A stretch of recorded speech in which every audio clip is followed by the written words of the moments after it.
구독과 좋아요, 알람 설정 부탁드려요. 네, 경제를 알면 북한이 보인다. 오늘은 10번째 시간인데요. 북한 경제에 관련한 투자와 그 전망에 대해서 말씀 나눠보도록 하겠습니다. 네, 안녕하세요. 네. 사실 북한 경제 이야기를 하다 보면 여러 한계점이 좀 나오잖아요. 예, 그렇죠. 네.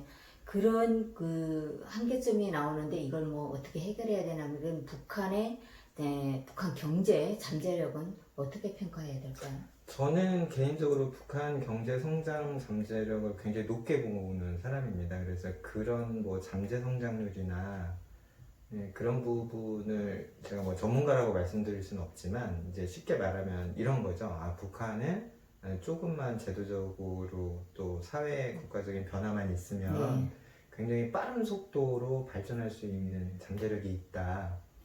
예를 들면 이런 겁니다. 한 국가의 경제 잠재력은 보통 자본, 노동, 기술 이런 식으로 우리가 경제학 교과서에서 말을 하거든요.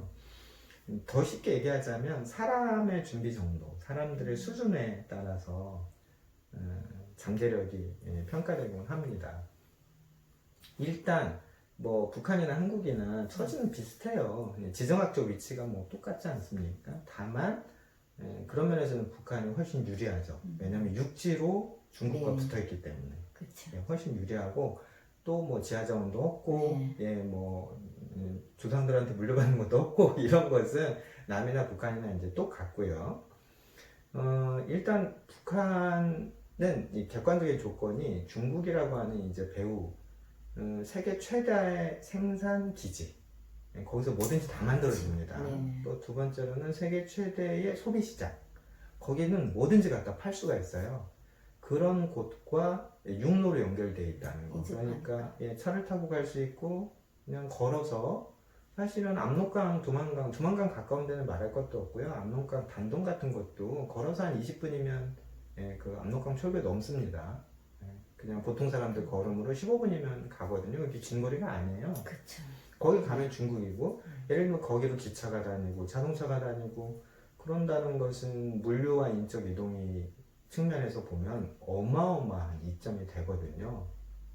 한국은 사실은 섬과 비슷하잖아요. 그래서 외국을 나갈 때 우리는 다 비행기를 타거나 배에 뭘 싣거나, 그래서 싣고 내리는 일이 정말 오래 걸리고 여러 가지 비용을 많이 만듭니다. 그런데 북한은 그냥 훅 가고 싶으면 간다 그 말이죠. 또 중국의 물자, 자본도 쑥쑥 들어올 수 있는 그런 어떤 천혜의 이점을 가지고 있습니다. 다만 북한 분들이 오랫동안 어떤 북한 체제의 특징 때문에 이걸 이제 인적 자본이라는 말을 쓰기도 하고 또 영어로 휴먼 리소스 이런 말 쓰기도 하는데, 어쨌든 사람들이 발전할 수 있는 기회가 오랫동안 좀 막혀왔죠. 심지어 저는 북한에서 오신 그런 연세가 많이 드신 학자분들을 만나면 90년대 이후에는 북한의 그런 인문학적, 사상적, 이론적, 그 사회과학적 그것들이 단절됐다 이런 말도 들었거든요. 그래서 북한 세대 간의 평균 수학 능력, 평균 언어 능력, 또 평균 논리력 이런 것들이 90년대, 2000년대 이 세대들이 먹지 못하고 제대로 교육받지 못하면서 완전히 그냥 단절됐다, 가슴 아프다 이런 말씀도 제가 몇 번 들은 적이 있습니다. 그럼에도 불구하고 북한 분들이 같은 민족이잖아요. 그리고 또 북한 체제가 재밌는 게 정치범 수용소에도 글을 가르치고요. 교실을 외워야 되니까 사칭연산을 하게 되고요. 그래서 북한 사람들의 그 문자 해독률은 전 세계에서 가장 압도적으로 가장 높은 거랍니다. 그래서 한국에도 가끔은 글을 못 읽는 사람이 있어요. 깜짝 놀라시겠죠. 있습니다. 그래서 제가 군대에 있을 때만 하더라도 이 훈련병들 집에 편지 쓸 때 대신 써줘야 되고 그런 일들이 있었거든요. 근데 어쨌든 한국도 굉장히 높은 문해율을 가지고 있는 국가인데 북한은 더 그렇다는 겁니다. 그래서 이런 것들이 어떤 객관 조건만 맞으면 북한 사람들, 북한 분들의 잠재력이 폭발하고 그런 것들이 굉장히 빠른 속도의 경제 성장으로 이어질 수 있다. 저는 좀 그렇게 보는 편입니다.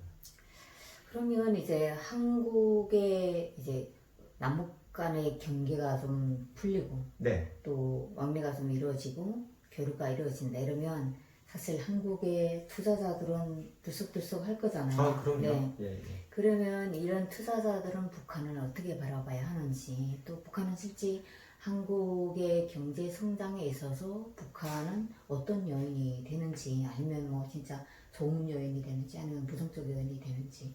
예, 이런 부분은 전문가분들이 오래전부터 많이 정리를 해놓으셨고, 또 그런 것들이 이제 우리가 왜 통일을 해야 되는가 이런 논리가 네. 되기도 합니다. 몇 가지를 그냥 단순하게 거칠게 말씀을 드리면, 북한이 한국 경제는 무조건 도움이 되죠. 어떤 측면에는 북한이라는 존재 자체가 한국 경제 성장에 장애가 된 때가 있었어요. 이게 바로 외교 안보 불안감입니다. 전쟁이 나면 어떡하지 이런 것들 때문에 북한이 핵실험을 하면 외국인 투자자들이 한국 주식을 막 팔아버리고 환율이 떨어지고 네. 그날 하루는 그냥 휘영청 그쵸. 하는 것이죠. 지난 봄에 CNN에서 김정은 사망설 오보를 했을 때도 그날 네. 한국의 주가가 잠깐 출렁은 아니고요. 띵 이래 이 정도. 네. 오후장에 그런 일이 있었다라고 저도 뉴스에서 봤습니다. 그래서 이제 과거에는 한국에서 전쟁이 나면 한반도에서 전쟁이 나면 어떡하지라고 하는 위기와 통일이 되면 이렇게 큰 이익이 있을 거야. 또 뭐 중국이라는 큰 시장을 바로 접근할 수 있고 중국 자체를 투자할 수도 있고 또 중국의 또 그 좋은 양질의 노동력, 우리 개성공단 사업에서 입증된 그 양질의 노동력을 또 한국 기업 또 한국에 와 있는 글로벌 기업들이 또 다방면으로 활용할 수 있고 뭐 여러 가지 뭐 이루 말할 수 없는 이익이 있다 이렇게 알려져 왔죠. 그런데 사실 북한이 갖고 있는 그런 잠재적인 위험은 최근에 와서는 거의 힘을 좀 못 쓰는 것 같아요. 그래서 예를 들면 그렇습니다. 김정은이 추가 핵실험을 더 하기는 국제정세가 굉장히 어렵지 않냐 뭐 이런 문제도 있고요. 최근에는 이제 중국이 든든하게 좀 돌봐주고 있기 때문에 좀 말썽을 덜 피지 않겠냐 이런 측면도 있고, 또 미국 간에 이제 대화가 잘 안 되고 북한이 또 우리 정부를 너무 노골적으로 또 못된 말을 하기 시작했거든요. 우리 대통령이나 우리 정부에. 뭐 어쨌든 간에 북한이 가지고 있는 잠재적인 위협은 과거 수준에 비해서는 꽤 적어졌고 그것은 안정적으로 관리할 만하지 않나 이런 것이 이제 좀 한국에 와 있는 외국인 투자자 또 시장 투자자들의 좀 보편적인 생각인 것 같습니다. 그래서 이제 중요한 것은 그런데 언제부터 우리가 북한에 좀 투자 좀 해볼까 이렇게 우리 투자자들이 동학개미운동 하시는 분들이 언제부터 이렇게 해볼까라고 이제 몸을 풀어야 되는지 이게 아마 궁금하실 텐데 제가 강조드리고 싶은 점은 북한을 상대하는 파트너들의 말과 행동을 보시면 안 되고 북한 안에 북한의 권력자들과 북한 당국, 북한 정부의 말과 행동을 봐야 그때가 북한에 대한 직간접적인 투자 시점이다 이렇게 판단할 수 있다는 겁니다. 예를 들면 우리 정부가 다양한 형태의 경제협력, 경제 지원을 북한에 제안을 해요. 이것은 북한에 대한 투자를 시작할 시도점이 아닙니다. 왜냐면 항상 이렇게 챙겨내거든요. 또 일본이 뭐라고 한다. 또 중국이 제재를 좀 풀어주고 뒷문으로 북한을 도와준다. 이런 것들은 어떤 북한이 변할 수 있는 요인 중에 하나다. 이렇게는 말할 수 있지만 북한이 이제 변하는구나. 이런 핵심적인 징표는 안 된다. 그래서 북한의 변화의 핵심적인 징표는 명백한 북한 최고 지도자의 발언과 행동 혹은 북한 당국의 입법, 제도적 조치 이런 것들을 보시고 그럼 이제부터는 북한에 대한 뭔가 투자도 하고 관련된 것들을 살펴봐야 되는구나 이렇게 판단하시는 게 좋지 않겠냐 저는 이제 그렇게 말씀을 드리고요. 이것은 좁혀서 구체적인 걸 말씀을 드리자면 첫 번째로 북한 안에서 개인 소유권을 확고하게 인정하는 법적 제도적 조치가 마련되었는지를 보셔야 되고요. 두 번째로는 외국인이나 외국 자본을 잘 보호해 주는지 예를 들면 지금까지는 투자하시오라고 들어오시오 여행 오시오 해놓고 당신 이거 한 거 아니야? 당신 이거 왜 달러가 왜 이렇게 많아? 당신 위안화가 왜 이렇게 많아? 이거 못 가져가. 이런 식의 좀 어떤 국격이 조금 떨어지는 그런 행동을 북한 당국자들, 북한 기관들이 많이 했거든요. 그래서 외국인이나 외국 자본에 대한 보호를 확고하게 한다. 이런 것들도 잘 살펴보셔야 되고요.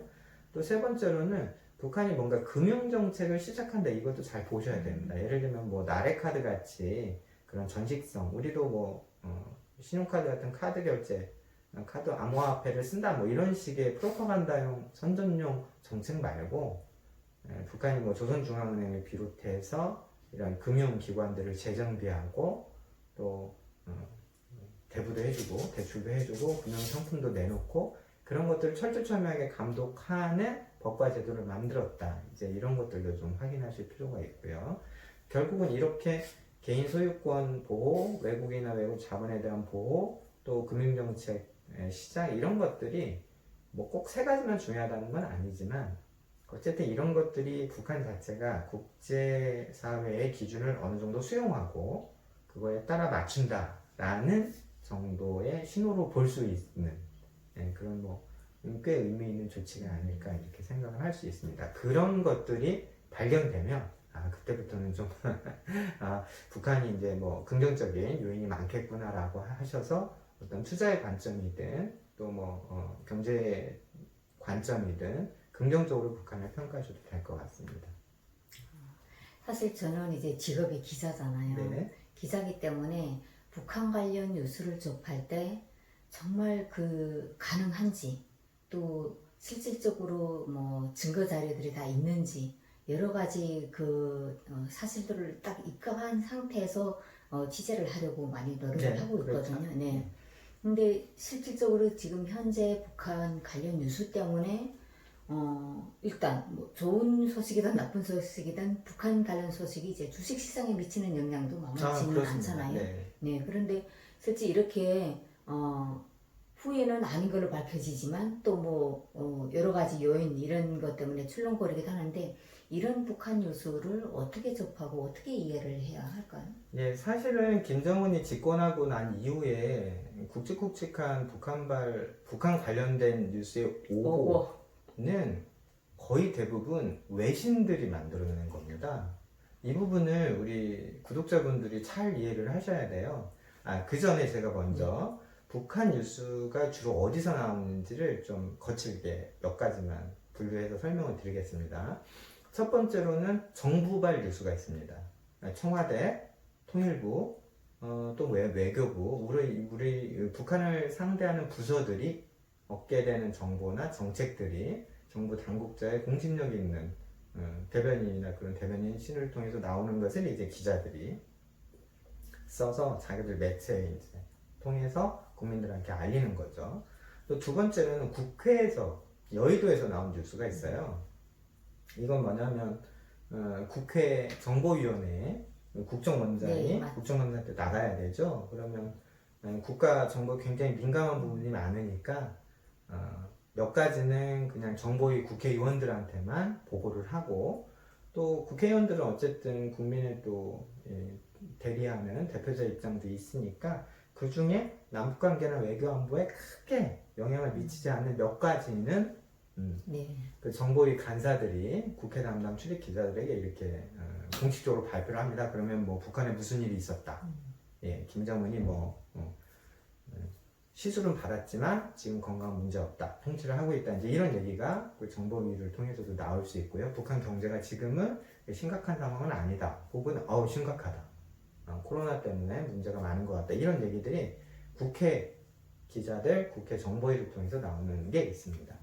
그리고 세 번째로는 이제 뭐 10년 전, 15년 전에는 없었던 건데 흔히 말하는 대북 매체, 우리 강미진 기자님처럼 북한에 직접 통화하고 또 소통을 하면서 북한 내부의 일상생활에서 나오는 그 정보들을, 소식들을 전하는. 그래서 강 기자님 같은 기자분들이 요즘 굉장히 많죠. 그래서 우리 뭐 일간지, 종합 일간지에도 북한에서 오신 분들이 이제 기자로서 활동을 하고 계시고 공중파, 공영방송에도 계시고 또 외신에도 외국계 언론에도 나가 계십니다. 그래서 이제 그런 분들이 만들어내는 정말 북한의 일상에서 올라오는 그런 뉴스들도 있고요. 근데 이런 뉴스들이 서로 경합하고 경쟁하면서 뭐가 진실이냐를 향해서 이제 나가는 건데, 마지막 네 번째가 외신들의 뉴스입니다. 근데 좀 저는 뭐 제가 국뽕, 뭐 우리나라를 좋아 이런 걸로 그렇게 평가를 하는 게 아니라, 이제 실제로 현실을 놓고 평가를 하자면 외신이 북한발 뉴스를 잘 쓸 가능성이 사실 정말 없습니다. 희박하죠. 왜냐하면 우리 구독자분들이 꼭 아셔야 되는 게 CNN 기자다, 뭐 폭스 기자다, 로이터 기자다, 특파원이다, 이런 분들이 서울 상주하는 특파원들이, 서울 특파원들이 사실은 대한민국 주요 뉴스를 다 커버하게 됩니다. 북한 뉴스만 하시는 게 아니에요. 물론 중국 신화통신이나 몇몇 통신사들이 평양에 자기 특파원을 파견하고는 있지만, 그분들은 북한의 외무성이나 당선전 정도부 이렇게 감시하고 그들의 일정을 다 맞춰주기 때문에 평양에 있는 그 외신 특파원들이 뭐 자유롭게 취재하거나 기사를 쓸 수는 없습니다. 그래서 그런 분들은 그냥 상징적으로 가 있는 거고요. 그래서 사실 주요 뉴스를 커버하는 것은 서울에 있는 외신 각 회사들의 특파원들인데, 그분들이 북한을, 제가 세 가지를 말씀을 드렸잖아요. 북한말 뉴스가 어디서 나오나, 여기에 일일이 다 접근을 할 수가 없어요.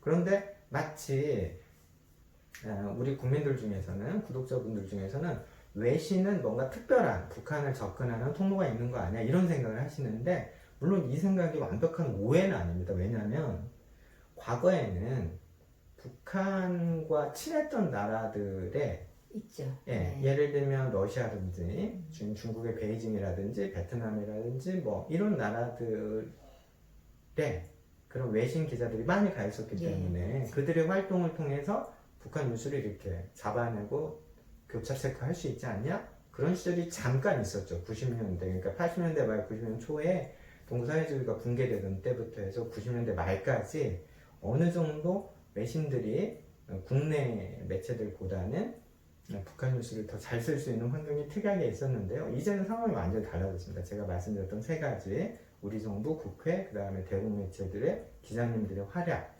이런 것들 때문에 사실은 북한에 있어서 로컬 뉴스들은 다 여기서 소화가 되고 유통이 되거든요. 그래서 사실은 외신에 대해서 너무 이제 맹신을 하시면, 예를 들면 CNN의 보도를 보고 주식을 샀다 이러면 별로 재미를 보기 어렵다, 그런 거 아니겠냐, 이제 그게 제가 드리는 말씀이고요. 그래서 요즘에 워낙 그 포털 뉴스 혹은 SNS를 통해서 뉴스가 유통되는 양이 많습니다. 그래서 구독자분들, 국민 여러분들께서 뉴스를 이제 접하실 때 여러 가지 복잡하신 그런 느낌도 있고, 또 2차, 3차 또 가공되는 경우도 많아요. 그래서 뭐 이렇게 어지럽다 이렇게 느끼실 수도 있는데, 어쨌든 이 뉴스는 원천이 누구의 입에서 나온 건가, 이런 걸 조금만 꼼꼼히 살피신다면 북한말 뉴스 때문에 우리의 경제 활동이 이렇게 휘용청하는 그런 일은 없지 않겠냐, 이렇게 생각이 듭니다. 사실 이제 그 북한 관련 뉴스들을 전하다 보면 저도 놀랄 때가 엄청 많거든요. 그러니까 사실 정말로 그렇게 되고 있냐 이렇게 물어보면 상대는 그렇게 되고 있다. 제가 그게 어떤 거냐면, 우리 양강도 해산인데 가스를 사용하고 있다는 거예요, 이제 주방에서. 그래서 저는 통상적으로 이제 믿어지지 않기 때문에 그러면 아궁이는 있냐, 그러니까 아궁이 끝머리에다 하나 아궁이를 만들어 놨지만 가스 설치를 해서 가스를 쓴다는데, 제가 믿을 수 없으니까 그러면 사진을 제가 요구를 하죠. 근데 실질적으로 가스가 있어요. 사진으로 와요. 그걸로 보고 저는 이제 확인을 하는 거죠. 그러니까 모든 게 아마 저는 북한이 이렇게 가도기처럼 이렇게 넘어가는 시점을 90년대 중반 또 2000년대 초반, 이제 사람들의 생활이 먹을 거 없이 막 죽어가던 시절에 조금 올라섰던 거랑 2010년대랑 이제 확실하게 이제 좀 다르지 않나, 그런 생각을 하고, 그래서 이제 오늘 이제 이 시간에 이제 얘기 나눴던 것처럼 북한 관련 뉴스들이 솔직히 외부 사회에 주는 그런 파장이 클 수도 있거든요. 예, 그렇습니다. 네, 그래서 저는 항상 정말 그 정보의 정확성, 네, 그걸 이제 고집하고 있는데 저도 오늘 이 시간을 통해서 다시 한번 다짐하게 됩니다. 네, 오늘 말씀도 정말 감사합니다.